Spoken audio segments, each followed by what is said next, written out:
Aujourd'hui, je vais vous expliquer un peu plus précisément comment réaliser sa propre cartographie, laquelle faut choisir. Enfin, après, évidemment, ça dépend des gens. Moi, personnellement, j'utilise la Sibel Challenger 5 parce qu'elle est très facile à utiliser et c'est à la portée de tout le monde. Il suffit juste de télécharger le bon programme, du coup, qui est gratuit, et d'acheter juste cette cartographie et vous pouvez monter ça directement dans votre voiture. On va voir ça ensemble, comment on installe ça et surtout comment on la programme.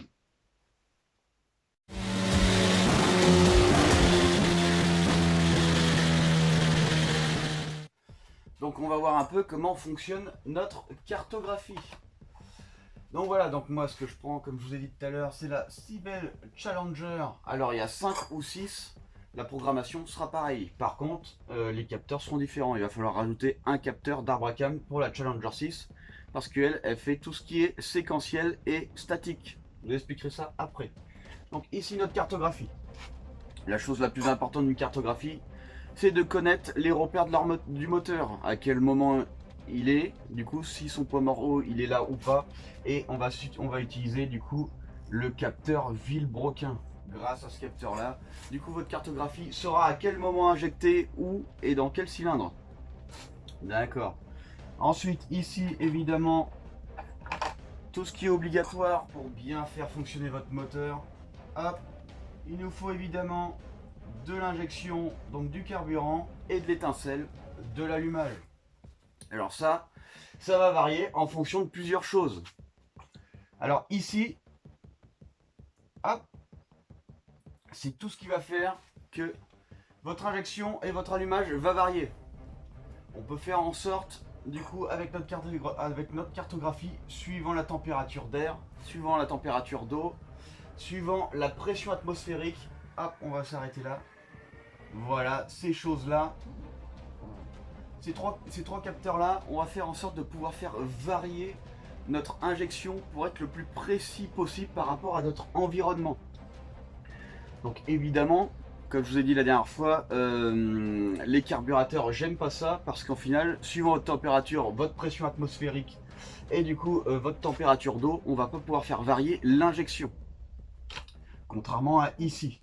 Quand je parle de pression atmosphérique, je ne parle pas de la dépression moteur. Je parle de la pression d'environnement. Suivant votre altitude, admettons que vous êtes en montagne, la pression atmosphérique va être légèrement différente. Alors c'est extrêmement infime. Donc celui-là, on en aurait limite même pas besoin, mais c'est pour la précision moteur. Température d'eau, évidemment, votre moteur quand il est froid, et ben du coup l'injection va être différente. C'est pour ça qu'à froid, si on utilise des carburateurs sur des moteurs à haute compression, ce genre de choses, on va avoir du mal à démarrer. Grâce au capteur d'eau ici, notre injection va pouvoir varier. Et on va avoir plus de facilité de démarrer à froid et comme à chaud. Et évidemment, notre température d'air. Notre température d'air, en fait, fait varier le taux d'oxygène. Plus votre taux d'oxygène il est haut, et plus il va falloir injecter, ou moins il va falloir injecter, ça dépendra. Et en fait, du coup, ce capteur sert à ça. Donc en fait, à un moment donné, vous avez, admettons, un carburateur. À un moment donné, si vous avez une sonde lambda sur votre voiture qui a un carburateur, vous verrez que votre sonde lambda va afficher des valeurs d'injection différentes, des ratios air carburant différentes suivant les températures extérieures. Et nous, notre cartographie fait en sorte que non. Donc voilà. Donc voilà à quoi servent tous ces capteurs, c'est important. Alors je crois que sur cette cartographie, on peut les chanter, puisqu'un moteur carburateur tourne très très bien sans ces capteurs. Donc on pourrait le faire. Je vous montrerai après comment. Alors, un truc indispensable, sur le moteur Sibel Challenger, comme on est en atmosphérique, on va utiliser un capteur papillon. Alors pourquoi ça? En fait, si vous voulez, votre capteur papillon va déterminer à partir du moment où vous appuyez pas sur la pédale. Quand vous appuyez pas sur la pédale, la cartographie va considérer que vous êtes au ralenti ou en décélération. C'est indispensable aussi pour les turbos, remarque, il faut quand même le programmer. Mais celui-là, nous, ce qu'on va faire sur notre Atmo, c'est que c'est le papillon qui va faire varier nos temps d'injection par rapport au tour minute. En gros, si vous voulez, votre cartographie, hop, elle est comme ça. Ici, on a les tours par minute. Et ici, on a du coup les angles papillons. Donc voilà, donc ici on a les degrés papillons. Donc ici, suivant vos degrés papillons, on va faire plus ou moins varier l'injection. Ça va être un peu comme ça que ça marche. Alors sur la plupart des moteurs, on a ce qu'on appelle un capteur de débit, un débitmètre. L'avantage du débitmètre, évidemment, c'est que c'est plus précis. On va pouvoir vraiment, du coup, prendre en compte le vrai volume d'air. Avec notre papillon, on va pas pouvoir faire une admission d'air forcée. Parce que, évidemment, on programme par rapport à un angle papillon. Il ne prend pas en compte le débit. Alors, malheureusement, on ne peut pas mettre une admission d'air forcée. Donc voilà pour le papillon, je vous montrerai un peu comment on programme. Et voilà, je vous montrerai ça tout à l'heure sur la carto. Ensuite, on a en option une sonde lambda. C'est en option. Vous pouvez avoir une sonde lambda extérieure pour du coup régler votre moteur. La sonde lambda vous permet d'avoir votre ratio air-carburant. Le mieux, c'est d'avoir une sonde lambda large bande. En fait, elle va être beaucoup plus précise et surtout, on va avoir des marges beaucoup plus grandes. Donc ça, c'est pas indispensable à la cartographie. Le gros avantage de cette sonde lambda, c'est que sur votre ordinateur, vous aurez vos valeurs. Quand vous roulez sur la route, vous programmez, vous regardez votre PC, il vous donnera vos valeurs, vous saurez si vous êtes bon ou pas. De plus, cette sonde lambda vous permet de faire ce qu'on appelle les cartographies d'auto-apprentissage. Vous roulez sur la route, votre cartographie prend les valeurs de la sonde lambda, elle programme toute seule sa cartographie. Alors moi je faisais ça avant, j'ai arrêté parce qu'au final, c'était pas terrible, je vous expliquerai ça aussi après.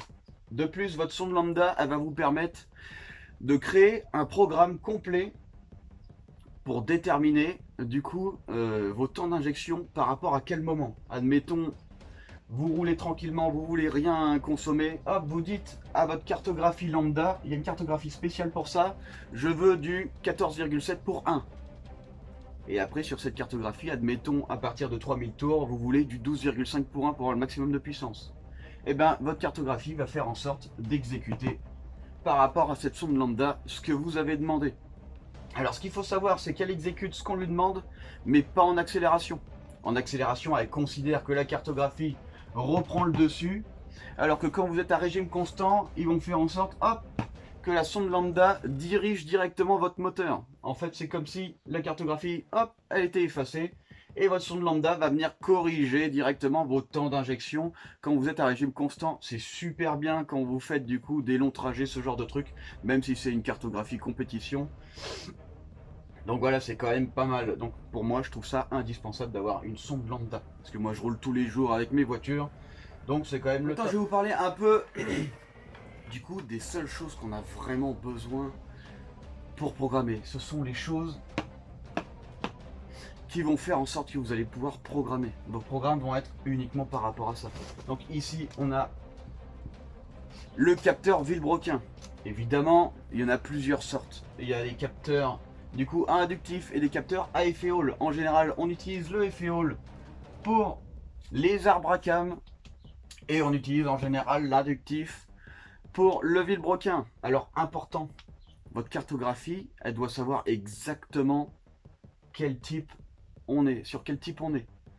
Il y en a plein de différences suivant les voitures, les degrés sont différents, etc. etc. Vous ne pouvez pas juste installer et dire ah bah c'est bon, j'ai un capteur inductif. Non, c'est pas aussi simple que ça. Donc nous par exemple sur notre moteur, pour savoir où est le point mort haut, sur toutes les dents qu'on a, il en faut, admettons, 2 manquantes. Dès que lui il passe devant les 2 dents manquantes, il considère qu'on est à un point spécifique. Par exemple, nous sur notre moteur, ici, on est à 114 degrés du point mort haut. Donc ça, évidemment, il faut le dire à votre cartographie. Donc c'est simple, pour savoir où vous en êtes, vous mettez le point mort haut Villebrequin. Ici, c'est pris directement sur le Villebrequin. Vous mettez votre point mort haut Villebrequin. Vous faites tourner votre moteur jusqu'à arriver au capteur à la main. Et en fait, vous prenez vos degrés. Donc ici, vous avez un angle, hop, hop. Par rapport à votre 0 point mort haut, vous mettez votre 0 point mort haut, une fois de plus, je vous le répète. Vous regardez où il manque vos dedans et vous faites tourner votre moteur jusqu'à arriver au niveau du capteur, vous enlevez le capteur, en fait vous regardez jusqu'à ce que vous ayez vos 2 dents manquantes et vous prenez vos degrés. Ce sont les degrés avant le point mort haut. Tournez pas dans n'importe quel sens. Donc voilà, donc ça c'est très important. Une autre chose, suivant les moteurs, le nombre de dents va varier. Il faut le dire absolument à la cartographie. Sur notre moteur, nous, on a 60 moins 2. On a 60 dents moins les 2 manquantes. Donc on est à 58 dents réelles. On est sur un 58 dents réel. Alors il y en a plusieurs, hein. Il y a des 38, il y a des machins. Il y en a c'est l'inverse, il y en a c'est assez compliqué. Moi le mien je le connais, je sais ce qu'il faut mettre sur ma cartographie. Donc ça c'est très important pour savoir où est votre moteur. La cartographie sera où en est votre moteur. Donc voilà, il saura absolument à quel moment est le point mort haut du premier cylindre, du deuxième, du troisième et du quatrième. Alors, quand on est en gémostatique, quand on est sur Sibel Challenger 5, quand on est en, oui, en allumage semi-séquentiel, nous avons juste un point mort haut. Je vous l'ai déjà expliqué, on a 2 points morts hauts en réalité. On a un point mort haut explosion et un point mort haut début d'admission, fin d'échappement.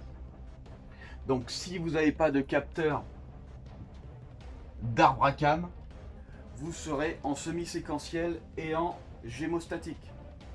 Si vous en avez un, ça c'est pour la Challenger numéro 6 évidemment, vous pourrez avoir du coup un allumage statique et des injecteurs indépendants. J'ai fait des vidéos déjà sur l'injection comment ça marchait et sur l'allumage comment ça marchait. Si ça vous intéresse, vous pouvez aller regarder. Le rendement évidemment il varie. Évidemment c'est mieux d'avoir un capteur du coup d'arbre à cam avec la Challenger numéro 6 pour pouvoir avoir le maximum de rendement. On gagne entre 2 à 5% de rendement. Alors ça paraît rien, hein, oui, mais 5%, ça concerne autant la consommation que la puissance. Donc voilà. Ensuite, il nous faut un papillon. Parce que nous, comme je vous l'ai dit, on marche au papillon. Donc voilà, le papillon avec ces 3 fils. Faites attention, les capteurs papillons ne sont pas tous proportionnels. Il faut les mesurer. Il y en a, ils sont juste avec contact. On a un contact pour le point mort. En gros, si vous voulez, pour le ralenti. En gros, le papillon n'est pas actif. Et on aurait un autre contact pour le papillon 100% actif. Nous, sur notre cartographie, il nous en faut un avec potentiomètre. Comme la dernière fois, je vous ai montré, on peut le régler directement sur la carto. On mesure, en fait, il mesure directement la résistance. Quand vous appuyez pas, il considère que c'est le mini. Donc, on est à 0 pour 1000. Et après, vous appuyez à fond et vous programmez votre maxi. Et là, on est à 1000 pour 1000. C'est des pour 1000, ce ne sont pas des pourcents. C'est plus précis. Donc vous avez besoin absolument du coup de ces 2 choses pour pouvoir déterminer votre cartographie. Ça va vous donner ici vos tours minutes aussi. Et c'est comme ça qu'on va pouvoir programmer. Maintenant, on va voir réellement comment ça marche. Nous avons 3 valeurs du coup déterminées. Nous avons ici nos positions papillons. Donc évidemment là c'est papillon plein ouvert. Ici on est à 0, c'est papillon plein fermé. Sur la ligne du bas. Sur la ligne du haut, on a nos tours minutes. Donc nos tours minutes commencent à 0 et se terminent selon votre moteur à la valeur que vous souhaitez. Vous pouvez mettre une infinité de lignes. Quand je vous dis une infinité de lignes, c'est une infinité de lignes. Vous pouvez mettre, si vous voulez, chaque point pour chaque pour 1000. Vous pouvez commencer à 1 pour 1000, 2 pour 1000, 3 pour 1000, 4 pour 1000, etc. Vous faites 1000 lignes comme ça. Ça va vous prendre des années à programmer ça, mais vous pouvez le faire. Ici, on a des positions papillons qui vont correspondre à ce que vous avez besoin. Admettons votre régime de croisière à 90. Vous voyez que votre papillon est dans les 28, 25. Vous faites en sorte que sur votre cartographie, vous ayez un 28 ou un 25. Comme ça, vous pouvez préciser réellement à votre cartographie une ligne consacrée uniquement pour un régime constant. Au moins, vous aurez une précision sur au moins 4 carrés comme ça.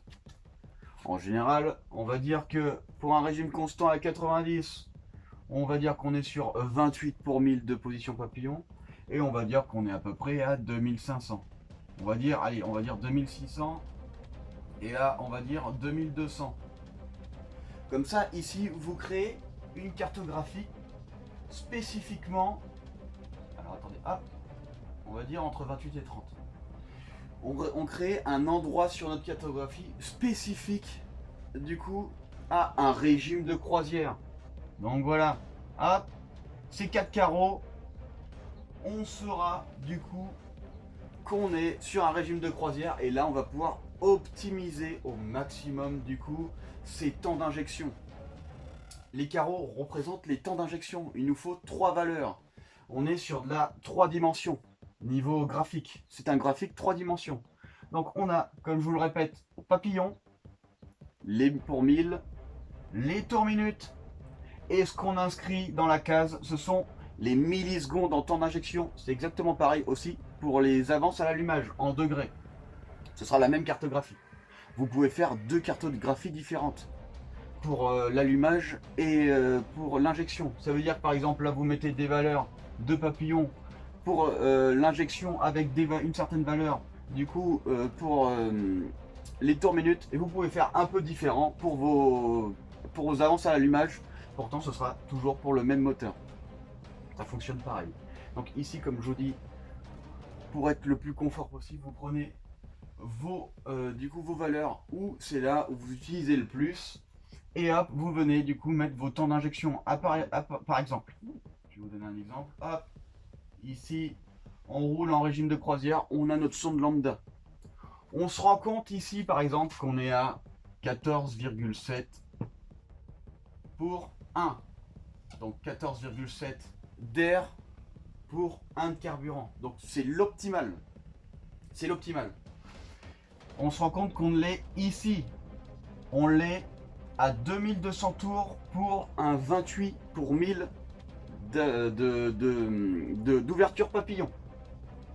Et nous, ce qu'on voudrait, au lieu d'avoir 14,7, on voudrait, admettons, du 15,6. 15,6, c'est consommation faible. 15,6 pour 1. Donc ici, c'est très simple. Vous allez jouer uniquement sur la ligne qui vous intéresse. Donc ici, admettons, on était à 1 de temps d'injection. On veut que passer de 14,7 à 15,6, au lieu de mettre 1, par exemple, 1 milliseconde de temps d'injection, on va partir sur du 0,957, admettons. Voilà, 0,957. Donc ici déjà vous avez programmé une ligne. Alors c'est très difficile de programmer ces lignes parce que évidemment plus vous allez appuyer sur votre papillon, plus vos tours minutes vont commencer à se décaler. En fait on a des régimes assez particuliers parce que évidemment au ralenti, à 8000 tours, vous n'aurez jamais un 8000 tours au ralenti. À 0 de papillon, c'est pas possible. Donc en fait votre cartographie va être utilisable, admettons, que comme ça. Voilà. Par exemple ici à 900, admettons ici on est à 900. À 900 pour 1000, ici on n'aura pas du coup du 0, c'est pas possible. Enfin, alors là si c'est possible. Enfin on n'aura pas du 0, mais on aura plutôt notre ralenti. Donc on sait déjà que notre ralenti il est à 0, hop, donc notre cartographie, on peut faire ça. Toutes ces valeurs là nous serviront pas vraiment. Et ici c'est un peu pareil. Donc voilà, donc la priorité à programmer, ce seront les valeurs qui seront dans ces courbes-là. Ici, ça nous servira jamais. Parce que ici, au ralenti, vous n'aurez jamais 8000 tours, même 2200, vous ne l'aurez jamais. Hein. Donc ici, ça, c'est inutile. On le programme quand même. Même si en réalité, on ne peut pas vraiment, puisqu'on n'y va jamais. Ici, c'est pareil. Hein. En dessous de 1000 tours de ralenti, là, on n'ira pas. Voilà, donc en réalité, il faut se concentrer sur réellement ce qu'on a besoin. C'est assez logique en quelque sorte. L'avantage de cette cartographie, comme je vous ai dit, c'est qu'on peut choisir notre temps d'injection idéal par ligne. Et vous pouvez mettre autant de lignes que vous voulez. Admettons, on arrive à 3000 tours. Donc à 3000 tours, on sait que ça commence à partir de là, admettons. Hop, jusque là. À partir de 3000 tours, admettons, plutôt que d'avoir un 15 pour 1, on veut un 12,5. 12,5 pour 1. Et qu'on est de base à 14,7. Alors qu'ici, on est déjà à 4. Et bien c'est très simple. Il suffit de rajouter 6. admettons, donc à 6 millisecondes, de regarder ce que votre indicateur dit. Vous vous remettez sur cette position. Admettons, on était à, je sais pas, on va dire 200 pour 1000. Vous vous remettez sur cette position à ce nombre de tours minutes, à 3000, pardon. Hop, pas 300, 3000. Et vous retombez dessus. Vous regardez votre indicateur. Si, admettons, on est à 13, alors que vous voulez 12,5, il va falloir encore rajouter. Donc ici, hop, plutôt que d'avoir 6, vous mettez 6,1, etc., etc. C'est comme ça qu'on programme notre carto. Niveau injection. Donc voilà comment ça fonctionne. Au final, c'est assez simple. Par contre, c'est très, très, très, très long. Alors évidemment, vous l'aurez compris, plus vous aurez de lignes, plus votre moteur va être idéal, va être précis. Quand il considère que votre moteur, admettons, il est entre ces lignes-là, voilà, admettons, vous êtes dans ce carré-là, entre 2006 et 2002, et entre 200 et 900. Suivant votre position papillon, admettons entre 200 et 900, vous êtes à 400. Lui, il va calculer directement entre 200 et 900. On est plus proche du 200. Il va faire une sorte de proportionnalité. Voilà, donc en fait, le 400, il va pas être pile poil entre les deux. Évidemment, il va être plus proche du 200. Et ça, la cartographie va le prendre en compte. Donc en fait, il va faire une sorte de proportionnalité. On va être plus proche de là, de ce temps-là, plutôt que de celui-là. Et c'est comme ça qu'il va se lisser jusqu'à celle-là quand on sera à 900. Ça marche pareil aussi dans le sens vers le haut. À 2200 tours et à 2600 tours. Si on est à 2400 tours, on est plus proche du 2200. Enfin là non, on est au milieu. Si on est à 2300, on est plus proche du 2002 que du 2006. Donc il va faire en sorte de faire un temps d'injection en fonction de ça. Il va pas faire pile poil au milieu entre 1200, 1300, 1400, 1500. Il va pas se mettre pile poil au milieu. Non, non, non. Il va prendre vraiment du coup une proportion. C'est pour ça que plus votre cartographie va avoir de lignes, plus vous allez être précis, mais évidemment ça va être beaucoup plus compliqué à programmer pour avoir chaque ligne, pour avoir chaque carreau indépendant. Déjà c'est pas possible. Voilà, on est toujours entre deux carreaux ou entre quatre. On n'est jamais pile poil sur un carreau. Il faudrait qu'on soit pile poil à 28 pour 1000. 28 pour 1000, la marge d'erreur elle est vraiment infime, hein, à moins d'être un peu hyper balèze. Pour être à 28 pour 1000 sur votre papillon, et pareil hein, pour vos tours minutes, pour être à 2200 piles, parce que lui, il est au tour minute près. Hein. Donc dès que tu dépasses de, admettons, tu es à 2201, c'est mort. On considère qu'il y a les deux carreaux. On dépasse le 2200. Donc là, il considère qu'on est sur les deux lignes. Et là, c'est vous, quand vous programmez, qu'il va falloir prendre en compte ça. Il va falloir que vous fassiez en sorte que vous sachiez que vous êtes le plus près de ça. Donc il va falloir plutôt programmer celle-là plutôt que celle d'au-dessus. C'est pour ça que c'est simple, mais en même temps, c'est compliqué. Donc voilà comment on programme une cartographie. Du coup, donc il vous faut évidemment votre capteur sonde lambda avec indicateur, soit tableau de bord, soit sur votre ordinateur. Et il faut prendre en fonction votre position papillon et vos tours minutes pour pouvoir déterminer vos temps d'injection. Voilà, donc ça, c'est des heures et des heures et des heures et encore des heures de programmation. Par contre, vous faites un truc super bon, et ben du coup, c'est le top du top. Alors, dernière chose, quand on passe au banc, c'est simple, hein, on est là. Hein. Donc, quand vous passez au banc, vous aurez uniquement cette ligne-là qui va être pris en compte sur votre passage au banc. Tout le reste n'existera pas puisque le mec, il va appuyer à fond sur la pédale. Donc en fait, c'est très facile d'avoir une cartographie très bien faite avec des très grosses puissances. Mais quand vous roulez après autrement, et ben du coup, il faut quand même programmer ça correctement. Mais en quelque sorte, vous avez besoin que de ces lignes-là pour passer au banc, pour avoir votre puissance max. Alors ça marche uniquement évidemment sur la position papillon. Ça ne marchera pas pareil évidemment sur le débitmètre, sur la pression atmosphérique. Là c'est uniquement pour la Challenger 5 avec un moteur atmosphérique. Sur un moteur turbo, ça n'a rien à voir. Attention, faites pas n'importe quoi. Parce qu'il ne prend pas en compte le papillon. Il prend en compte une pression et une pression elle va varier tout le long de votre accélération, alors qu'une position papillon ne variera pas, elle sera toujours à 100%, et du coup ce sera toujours ces lignes-là, enfin 1000 pour 1000, pardon. Donc voilà, donc c'est très très simple, d'ici vous aurez plus que 1, 2, 3, 4, 5, 6 lignes, au lieu de à programmer juste pour faire un passage au banc avec un atmosphérique qui prend en compte uniquement le papillon. Donc voilà.